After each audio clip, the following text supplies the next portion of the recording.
ఓం నమః శివాయ. ఓం నమో భగవతే వాసుదేవాయ. బ్రహ్మదేవాయ నమః. ప్రణామం దేవర్షి.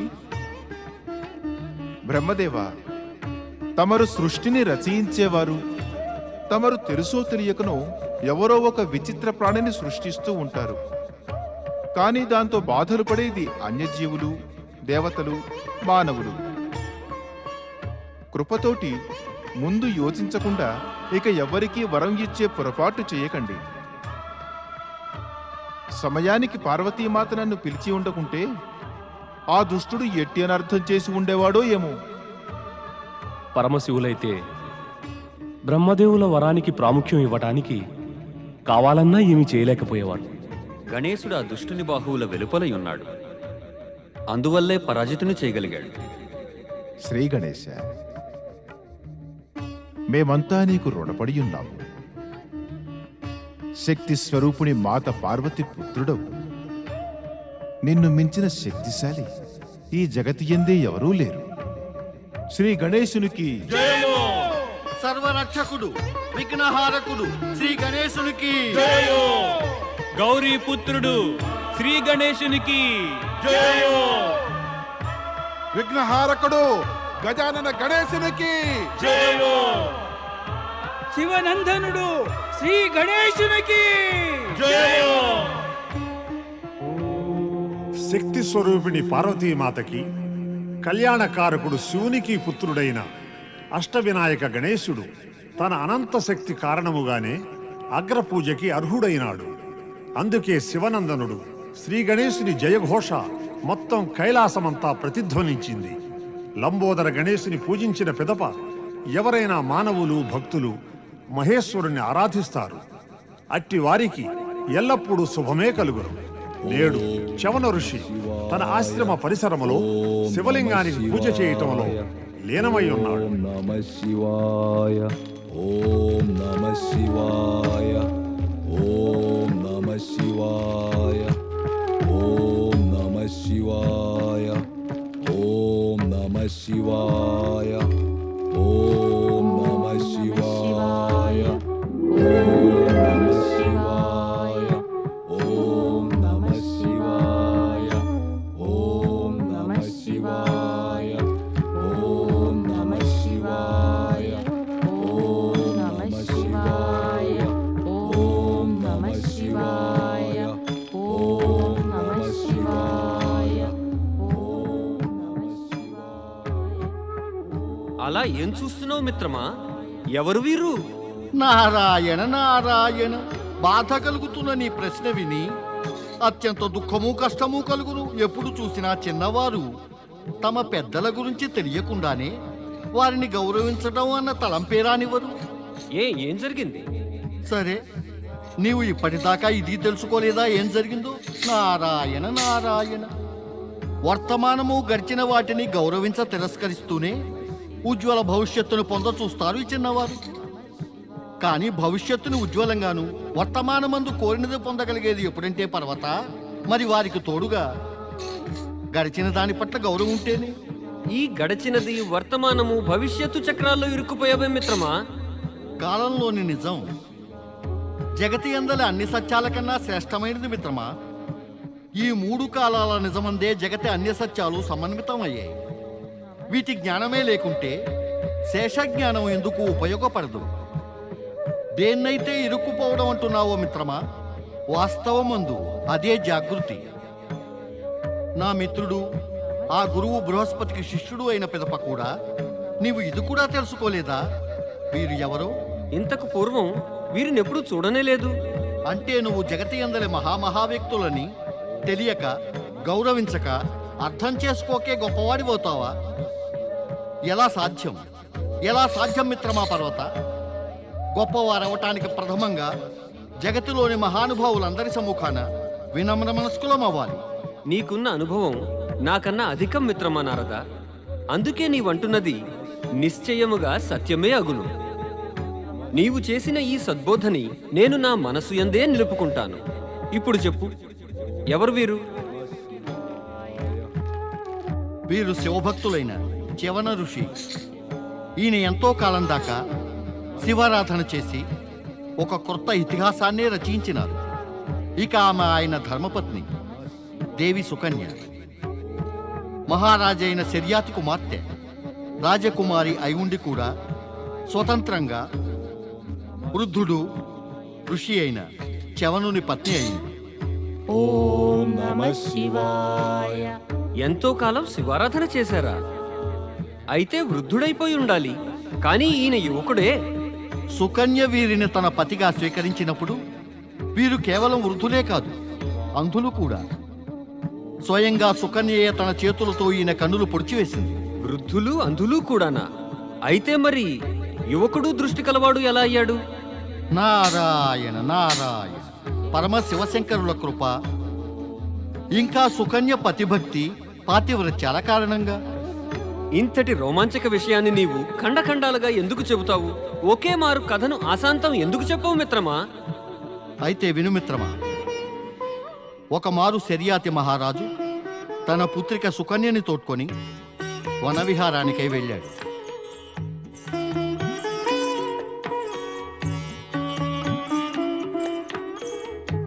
రాజకుమారి సుకన్య, అవేమిటో చూడు.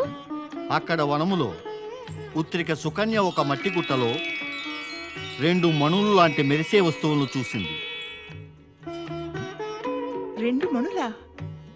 రండి చూద్దాం. అంత జిజ్ఞాసతో పుత్రిక సుకన్య చేతుల్లోని 2 బాణాలతో మెరిసే ఆ రెండింటిని పొడిచివేసింది.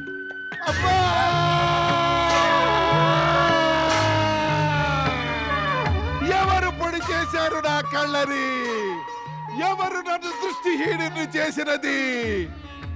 ఆ దుష్టులు నా శాపాన్ని నుండి తప్పించుకోలేరు. పితాశ్రీ, ఆ! పితాశ్రీ, పితాశ్రీ, ఏమైంది పితాశ్రీ. పుత్రి సుకన్య? ఏం జరిగింది? నేను తెలిసింది ఏమీ చేయలేదు. నేను అనుకున్నాను 2 మణులు మెరుస్తున్నాయని, కానీ అవి ఎవరో ఋషి కన్నులు. నన్ను క్షమించండి పితాశ్రీ, నన్ను క్షమించండి. పుత్రి, నీ ఘోర అపరాధం చ్యవన ఋషులే క్షమించగలరు. నడు, వారినే శరణు కోరుదాం. నడు. శర్యాతి రాజా, అపరాధం తెలిసి చేసినా లేక తెలియక చేసినా నేను అకారణంగానే అనుభవిస్తున్నాను. క్షమించమని అడిగినంతనే పోయిన నా నేత్రాల జ్యోతి తిరిగి వస్తుందా? ఇక నా బాధ శాంతిస్తుందా? ఇక నేను జీవితం అంతా నేత్రహీనుడిగానే గడపాల్సి ఉంది. లేదు ఋషివరా, ఇప్పుడు తమరు జ్యోతిహీనులుగా గడపనవసరం లేదు. తెలియక చేసిన నా ఈ అపరాధానికి ఇప్పుడు నేను ప్రాయశ్చిత్తం చేసుకుంటాను, తమరి నేత్రాల జ్యోతిగా మారి. అవును ఋషివరా, నేను తమరి చరణదాసిగా మారి జీవితమంతా తమరి సేవలో గడుపుతాను. పితాశ్రీ, నేను మహర్షి చ్యవనులకి ధర్మపత్నినయ్యి నా అపరాధానికి ప్రాయశ్చిత్తం చేసుకోవాలనుకుంటున్నాను. నాకు అనుజ్ఞనీయండి. కానీ పుత్రి, నా నిశ్చయం ఎన్నడూ మారదు.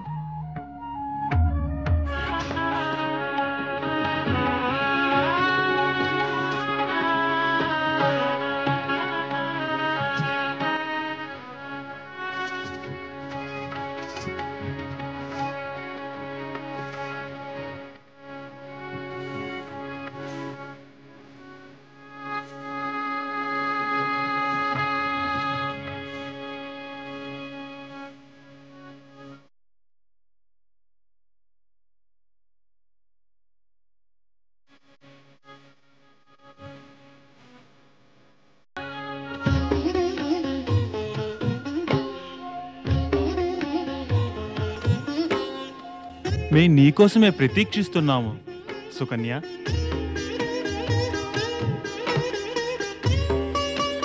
నీవు ఒక వృద్ధుడు నేత్రహీనుని నీ పతిగా చేసుకొని పెద్ద పొరపాటే చేసావు సుకన్య. నీ యవ్వనాన్ని జీవితాన్ని వ్యర్థంగా అన్యాయం చేసుకున్నావు. మేము దేవతల వైద్యులమైన అశ్వినీ కుమారులం. నీవు మా ఇరువురిలో ఎవరినైనా ఒకరిని పతి రూపంలో స్వీకరించి నీ జీవితాన్ని సఫలం చేసుకోవచ్చును.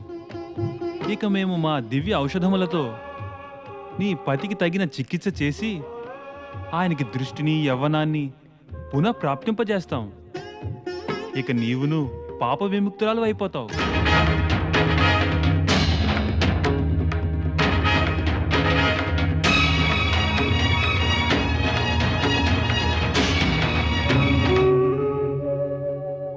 పూజ్య అశ్విని కుమారులారా, తమరిద్దరూ నాకు పూజ్యులు. నేనొక సతి అయిన నారిని.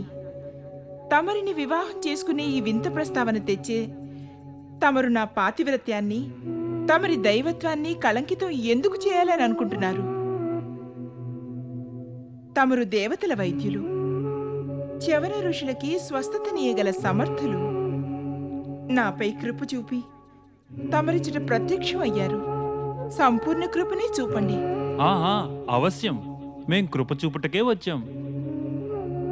అయితే తమరు నా పతి చ్యవన ఋషులకు సంపూర్ణ స్వస్థత చేకూర్చి ఆయనకి దృష్టిని తిరిగి ఇయ్యండి. నా ప్రార్థనని అంగీకరించండి పూజ్యులారా. నా ప్రార్థన ఆలకించండి. దేవి సుకన్య, మేమిచ్చటికి పరమశివుల ఆదేశంతోనే ప్రత్యక్షమయ్యాము. మేమిరువురం నీ పాతివృత్యాన్ని నిష్టని పరీక్షిస్తున్నాము. నీవు మమ్మల్ని తీసుకువెళ్ళు నీ పతి అయిన చ్యవన ఋషి వద్దకు. విచ్చేయండి దేవులారా, విచ్చేయండి.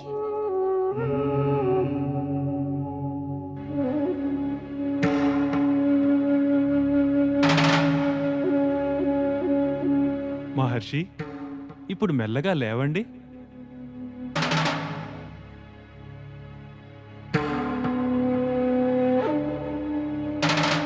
నెమ్మదిగా మీ కళ్ళపైన దాన్ని తొలగించండి.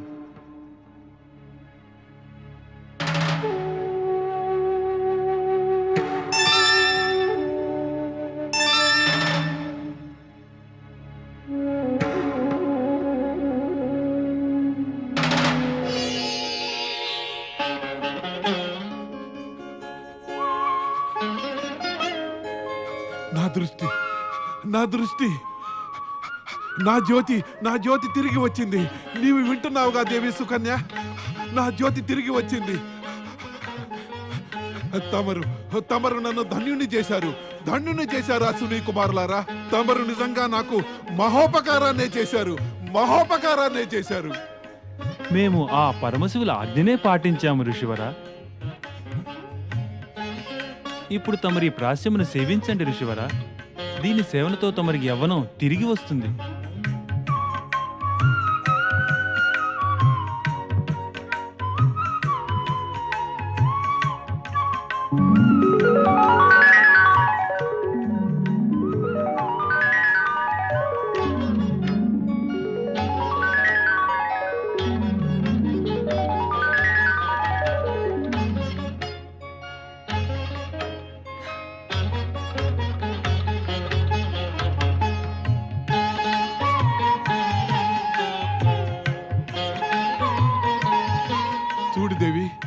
చూడు దేవి సుకన్య, చూడు, నేను మళ్ళీ యువకుడినయ్యాను. ఇదంతా నీ అకుంఠిత దీక్ష పుణ్య త్యాగం వలననే సంప్రాప్తించింది. నీ సౌభాగ్యం యొక్క గొప్ప మహిమయే ఇది. ఇది కేవలం పరమశివుల కృపామహిమ స్వామి. ఈ అశ్విని కుమారుల ఉపకారమును. అశ్విని కుమారులకు ప్రణామం. మహర్షి చ్యవన, ఈ ప్రాస్యం ఇప్పుడు తమరి నామం తోడిదై జగతిలో చ్యవన ప్రాస్యం అనే పేరుతో ప్రసిద్ధి నొందుతుంది. తమరికి సుమముగాక.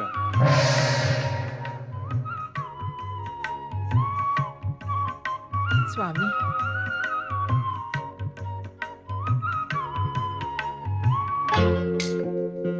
ఈ ప్రకారంగా అజ్ఞానం వలన జరిగిన తప్పుకి ప్రాయశ్చిత్తం సుకన్య ప్రతిజ్ఞ, పతిభక్తి, సమర్పణ ఇంకా తపస్సులతో చేసుకుంది.